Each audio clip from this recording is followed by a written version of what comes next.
I love you. I love you. A few moments later. I touch a technology, it explodes or breaks or discharges or deletes itself. Okay. And the lights are flickering. This time it was when I touched the computer. So maybe Then I that's am very cursed. bad. It's a very bad indication. We're shooting this for a second time. We just lost 30 minutes of data. It was like 10, but it was also my fault, so I'm making excuses for myself. So, anyways, this is the person who understands computers. I do computers. My boyfriend Alvaro. That's my team of experts I brought to you. Apart from deleting with your magical fingers everything from the computer, what is your expertise to talk about this? I study and I work in software development, and I also have a degree in music production, in electronic music production. So technology is sort of like technology and art. This intersection is sort of like the things that are very important to me. What is your relationship with fashion? Yeah, well, fashion is not really like was not really like my thing for a very long time. I mean, I only became interested because of you, girlfriend. Because like before that, it was not really my thing. You saw how I used to dress, hehe. But look at you now. At the end of the day, fashion is art, and art is serious matter. So it's a serious thing, and with technology, especially with AI, there's a lot of considerations that, might devalue what it is as an art form. Everybody's saying that AI is inevitable part of our future, that we cannot run away from that, we can only embrace it. We have to learn to live with it. What do you think of that? I mean, to a certain degree, that's true. I mean, it exists. It's a thing that will continue to exist. How it will exist, I think that is when it's overblown. I think yes, we have to accept that, in the workplace you will need to use AI once in a while, but I don't think that it really means adopting it on every single aspect of everything. I think that's it's very optimistic from the standpoint of companies, and it's sort of it's not realistic on the technical sense. It sounds very well. They use these words. They say AI first, AI native, AI this, AI that, and it sounds good. It gets you funding. All the companies are getting, like the startups that are doing AI are getting funded. You know what I hear very often is the analogy that when photography was invented, you know where it's going. Yes. And now people are saying everybody was scared that photography will kill the fine art, painting, and drawing, graphics. So people are drawing that analogy. Yeah. I think that's a bit funny. That's some art form came out as a new thing. It's not the same as what we're seeing now with AI. It has nothing to do with art. It's a business model. It has nothing to do with it. I think it's also very much aligned with the idea of not understanding what AI does and how AI works. Yeah, I think that's where it comes from. Because you were saying that we will not have AI in this form of how we have it now, and you were talking before this accident happened, you were talking about the cost of AI, that companies are in so much losses because of this structure. Yeah. Basically, what's happening is that the prices are going up. So the more time goes by, the more the prices are climbing and climbing and climbing. Recently, GitHub increased their costs, I think 5 times or something ridiculous like this. Can we put some numbers to that? Yeah. What cost are we talking about? So AI usage is built by tokens. So basically, a token would be if you're asking the AI how to make a cake, how do those are tokens, and those are input tokens, and output tokens is what the AI says back. 6 words, 6 tokens. 6 words, How do 6 I make a tokens. cake? Yes, exactly. Price of AI usage is usually measured in per million tokens. Something between $2 to $5, I think, is what Claude Opus 4.7. Yeah, before it was a lot cheaper. Regardless of how I'm feeling about AI, industry, the fashion industry, still embraces that and uses that more and more, from the smallest brands to conglomerates. Do you see any field in the fashion where it can actually benefit the industry, where the AI could be used where it makes sense? And I was giving the examples. Is it like, could it be used in a retail, in a supply chain? The uses that I see in something like retail or supply chain, the uses there are absolutely unethical. The only place where it makes sense and where it's not this scary, awful, dystopian way would be in actually in software development, in the app or where you buy your stuff. At the end of the day, LLMs are basically word completion. I think that's where we're gonna see it be a forever thing, because it's cheap and because it's scalable and because it's nice, it's useful to a certain degree. But otherwise, I don't see why we should. And what do you say to the people then who are always like fearing AI will replace the people? I would say that that's valid concern, but not because AI will replace people. I think that's a valid concern because that's if you give the incentive to a CEO to reduce costs, to fire a bunch of people because this is going to be cheaper, they will do it. Concern is not really AI. AI is in its infancy. It's not a really good tool. If you really go deeper than the surface level AI video that looks very realistic, you will see that it's not that big of a deal, in the sense of it's not gonna change a lot of things. It's not gonna automate a lot of things, sure. This calculator actually gives you the wrong answer like 20% of the time, and then you have to ask again, and then you get billed every time you use the calculator. And even talking about the creative part, because last year we had the first couture show that was designed by AI, and actually there is a lot of backlash. People are not really excited about that. I think companies are expecting that people will not be excited, and they do it anyways as a part of training people to normalize the usage of AI. I think the thing is that we're not the target audience, like if you really care about like artistry, about technique, about the human side of art, well, which is just everything, if you're more interested in the consumption good that is clothes, then sure, you're excited about that because it's like, oh, it's AI generated, now AI will make this. I think it makes us so repulsed because we are not the target audience, and I think they will just keep doing it simply because, sorry, there's going to be always losers who will buy that, who would accept that. Losers. I mean, it's true because... Although it's 100%.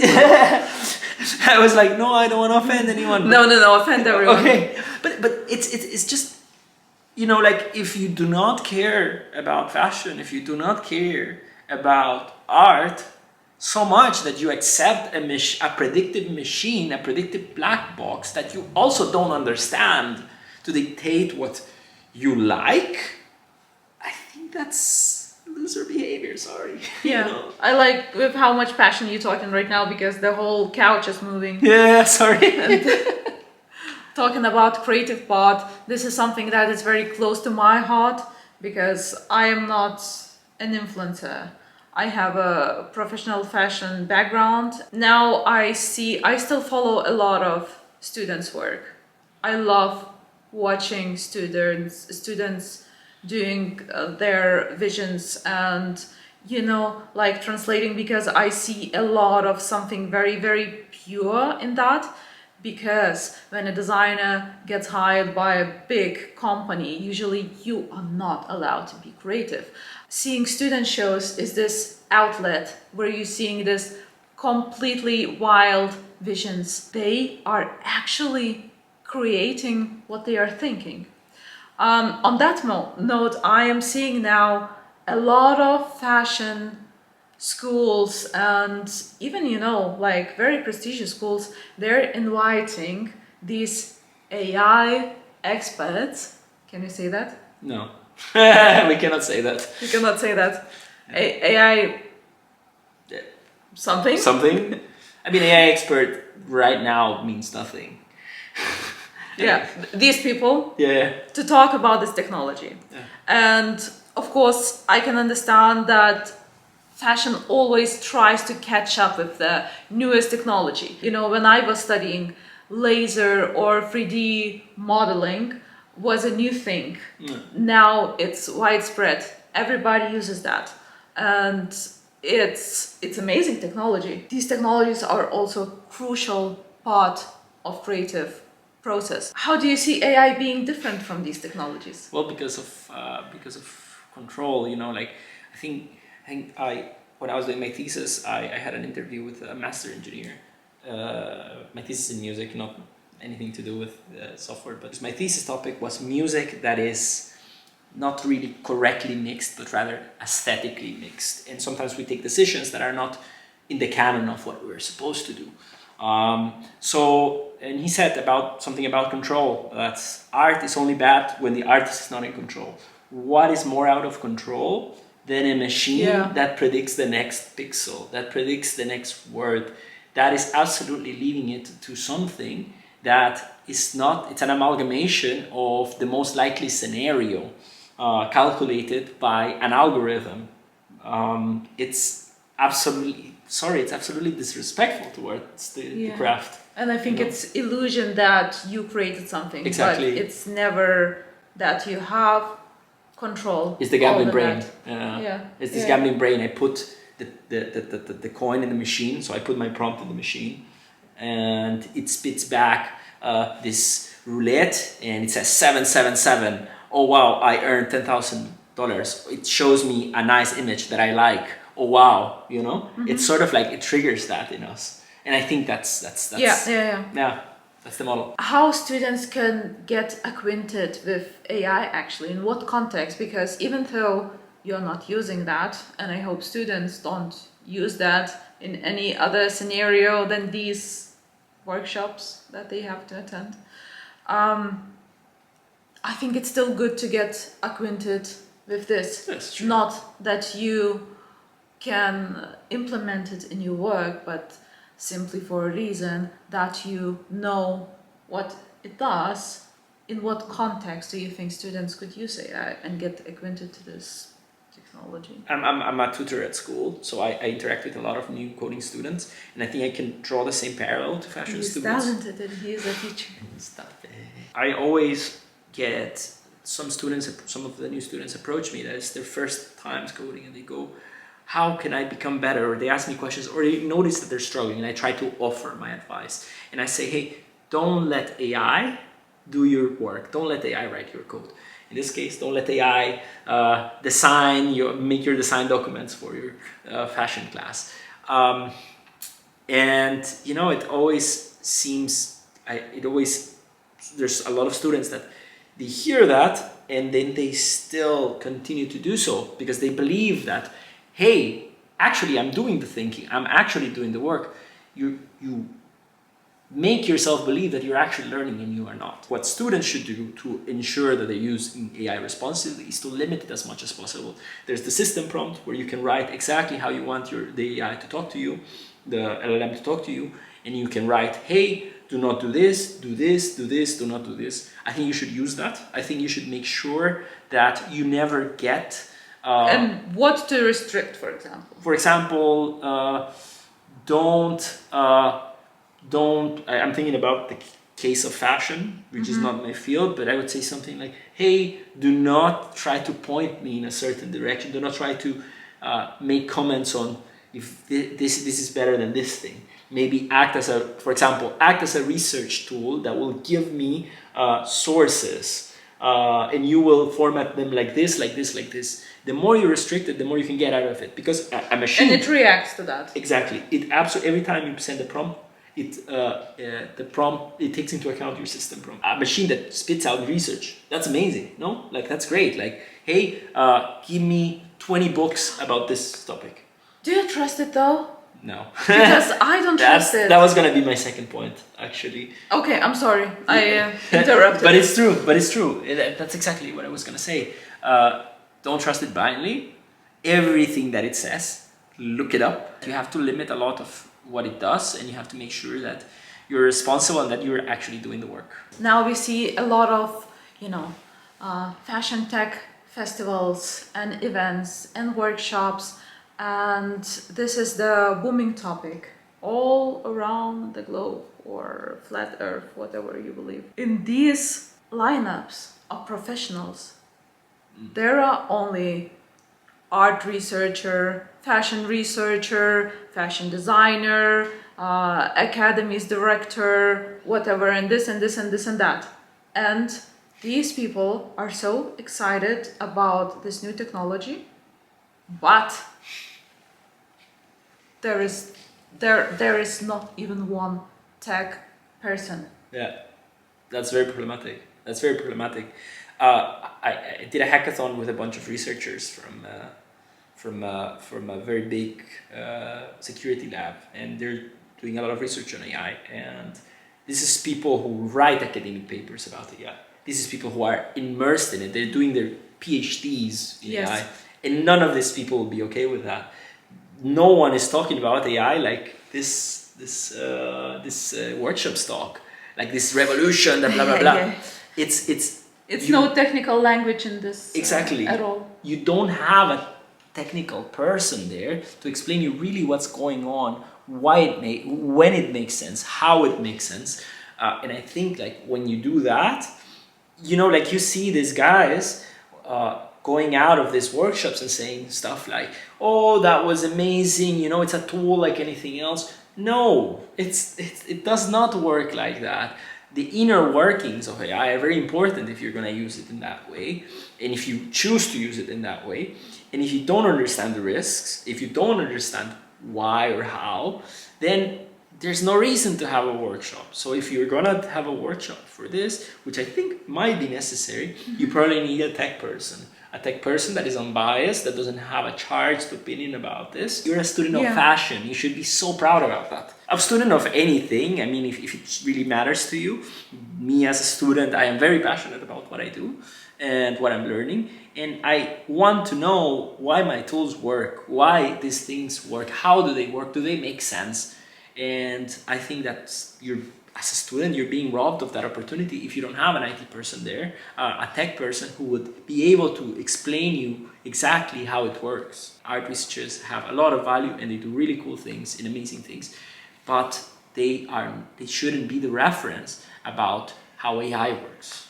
I think we have a bit of Wild West situation in this because it also, I think what is very different about AI comparing to other technologies, where you don't actually need a specific skill to generate whatever. Yeah. Because for coding, you probably will not succeed if you just sit at a chair and there is nobody who could lead you. With AI, you just sit, ding, you get something. Yeah. You get something. And I think based on that, we don't have this strict structure of requirement, what sort of expertise we require when talking about AI. And then we rely on very, very questionable people who, as we were researching, and I think we will not disclose the name because we don't remember the name. we love drama. It's just we forgot. We would love to give you the tea, we just forgot. I generally I don't remember what was the company basically giving these workshops in all the schools, and when you go into credentials of the company, they don't have any. What is going on now is we're at the phase where everything has to be AI. because that's what sells. So now we have AI in this, AI in this, and AI in this. It will end up being, Vibe coding. yeah, vibe coder, AI, Silicon first. Valley, manifestation, Exactly. matcha. Match. Protein. Refresher. I mean, yeah, like we're at that point. What it's gonna end up becoming is a tool for enterprises, for basically IT enterprises. And this is something I'm not pulling it out of my ass. OpenAI closed Sora 2. They had so much funding about it. Sora 2 is the video generator. They had the partnership with Disney and blah blah blah, and they had to close it one day to the other because it's not making any money. The only place where it might make money in the future, we don't know, is in enterprise, in IT. Okay, the followers. How would you recommend to use AI for your benefit? Sorry, I would recommend not, honestly. Thank you for your answer. That was very helpful. No, what I mean is that I understand that it's convenient, and I understand in certain cases. Me too. Like if I have some paperwork to do, I don't want to do the work of looking for all these sources. So I just ask AI, hey, how do I get this document and this document? And then I try to follow it from there. It makes it easy. But I think you shouldn't use it if you really want to understand things. I don't think you should use it if you want to learn new things. I don't think you should use it if you, if you want to do something creative. I think, for day-to-day stuff that kind of makes it easier to live with bureaucracy, or easy to live with, haha, my laptop is not working, haha, my boyfriend deleted all my videos. Even that, isn't it unethical just from environmental point of view? For sure, to a certain degree, yes, it is. Why do you say to a certain degree? Because, rather, yeah. The interesting one. AI guilt. A thing, not a thing. How to cope. AI guilt. I mean, it's good that we feel guilty about it, actually. It's not that, oh, you're so bad, you should feel guilty, but rather it's good to feel guilty because we know what... You know that you're doing something wrong. That's a good emotion to have. I think what you should do is reduce as much as you can, in the sense of, you don't have to ask it, what is 5 plus 5, or what is the color of this specific fish. You can just Google that. No. Sorry, not Google. No, Start Page. Use Start Page, guys. It doesn't have AI. It's Linux bullshit. Yes, yeah, well, no. Okay, I will not talk about my special interests, okay? Oh no, please talk. Thank you, anyways. Is it possible to report AI-generated images? Disclose obligation. I looked it up. I think it's meant Instagram specifically. Instagram specifically. I'm not sure. Okay, I backtrack. Doesn't matter. Well, is it possible to report? I know that in August the law is supposed to take place, like August this year, the European law that forces companies to disclose when they've used generative AI. That's for sure. We will see how that works, what the mechanisms are, because it's such a new topic that it's very hard to establish things now. But yeah, legally in the European Union at least, companies should always disclose that they're using AI for generation. And on Instagram, if you see that it's clearly created with AI, can you report it? Or there is no way to prove it? How does it work, like from the legal point of view? To be honest, like with Instagram, they will have to adopt this framework. In theory, from what I understand, they have. Now, that is not the reality. We all have seen the videos where it's just like, oh, look at that cute bird. And then you realize it's AI. Fuck My me. life was destroyed so many times because of a cute bird. The Alexa.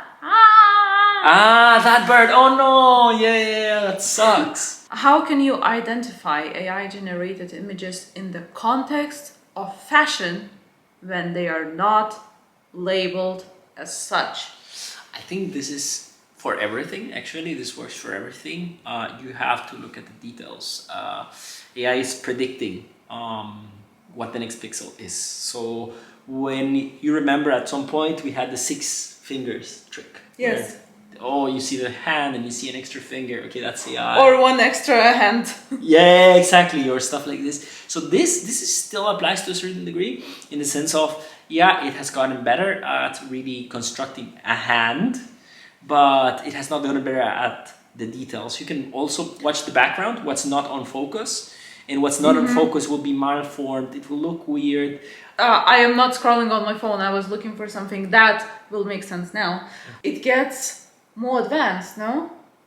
It has gotten more advanced, yes. Yesterday, Yes. Met Gala, my friend sent me a picture and he was like, oh no, Lady Gaga attended because we are boycotting everybody who's attending. It looked so real. Things around what makes sense and what doesn't. I don't know, for me, everything makes sense. It's just like carpet. For example, if you look at the cameras and the way the flashes are positioned, is that correct? I don't know. Yeah, You know, but like this you is need you some... have to do investigation. Yeah. Because how I realized it's AI, it's because I saw Nicole Kidman in Liechtenstein, and then I saw this, like, you know, Venus, and then Banksy, and I was like, something is not right. Like, they cannot all be dressed in the artworks. Like, it would be too much of a coincidence. So this is the only thing that made me think of that. And another thing, that it was way too early, and I thought, no, they are not. Also, right. but this is actually a cool point. Context, you know?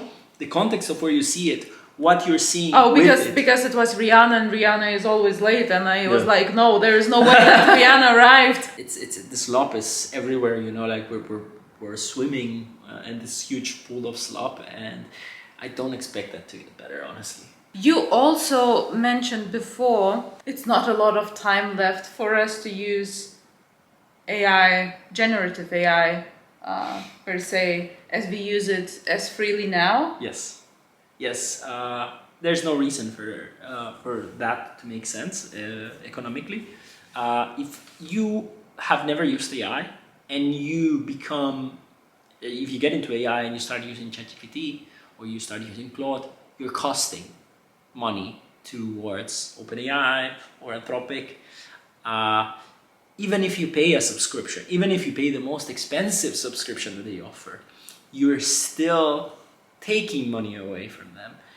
It's not economically viable. What they are charging us now is increasing all the time.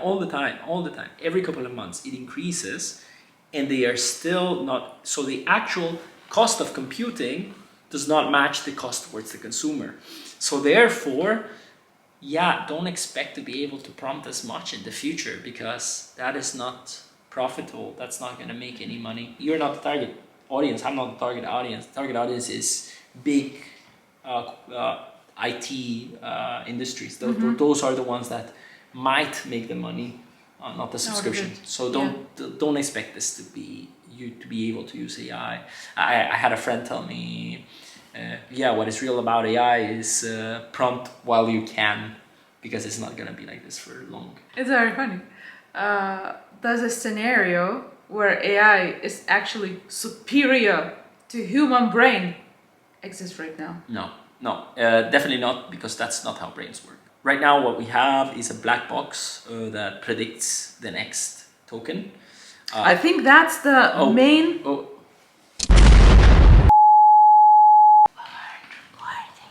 There is no way for this to become sentient or smart in any way. Companies, we're talking about AGI, so general intelligence, for very long, for years. Now that has died down because we've realized we cannot really make that happen. I would not worry at all about this. This is not going to happen. This is not where technology is at. Humans are a lot more complicated than a couple of neural networks. Even if we could replicate or how our brains work, that wouldn't even begin to cover what a human does, and so that this will not happen. While we are talking, I just got a notification from Substack It's recommending me an article. I turned Claude into my content strategist. I think maybe it works. Maybe I'm just not the target audience. Like the people who I follow and people who I listen to on social media is people who are very themselves and they are passionate about something, you know? Yeah. If you're using, like, if I know that my favorite creator is planning every single move with AI, which is this black box algorithm, I wouldn't trust them that much. I wouldn't like them that much. I would stop watching their content because it's not.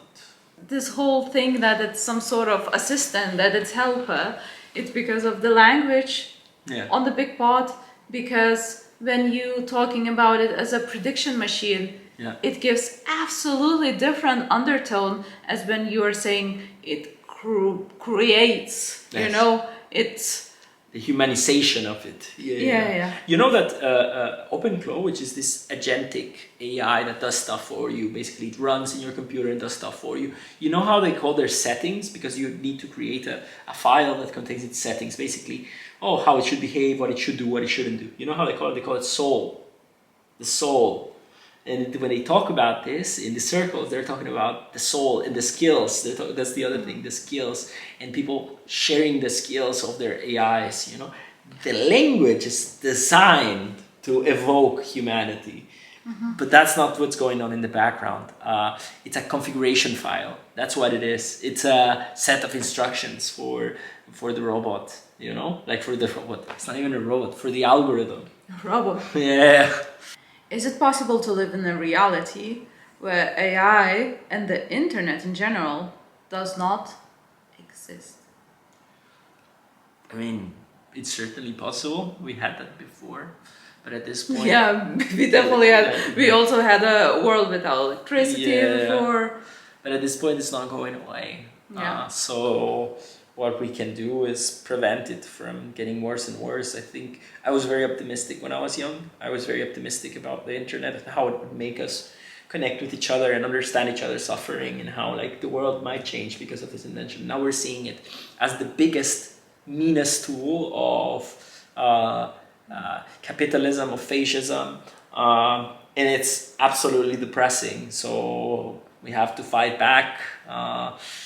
Not to come back to like my special interests, but that's what I love about Linux, open software, and this political idea of technology that is made for humans and by humans who love humans, and not technology made by humans who hate humans, which is what we have now.